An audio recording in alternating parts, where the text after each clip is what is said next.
বাবা আমি সারাদিন রিক্সা চালিয়ে 1,000 টাকা উপার্জন করেছি, আপনি এটি গ্রহণ করে এদিকে আসেন। বাবা আমি বেআইনি ভাবে সারাদিন অনেক টাকা ইনকাম করেছি, আপনি এগুলা নিয়ে আপনি আমার কাছে আসেন। বাবা আমি আপনাকে ব্যবসা করার জন্য কম দামে একটি রেস্টুরেন্ট দিলাম, আপনি এটি গ্রহণ করে গরিব ছেলের কাছে আসেন। বাবা আমি আপনাকে অনেক দামি একটি রেস্টুরেন্ট দিলাম, আপনি এটা দিয়ে অনেক টাকা উপার্জন করে বড় ছেলের কাছে আসেন।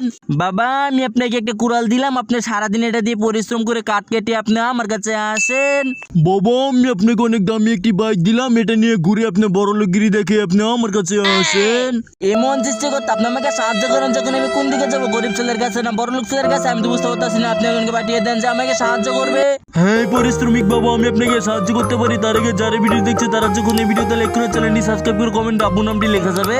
বন্ধুরা প্লিজ তোমরা সবাই ভিডিওতে লাইক করে চ্যানেলটি সাবস্ক্রাইব করে কমেন্ট করো। হ্যাঁ তো আপনার কথা শুনে সবাই ভিডিওতে লাইক করে চ্যানেলটি সাবস্ক্রাইব করে কমেন্ট করতে শুরু করে দিয়েছে। আপনি গরিব ছেলের কাছে যান, বড় লোক ছেলের কাছে না গিয়ে।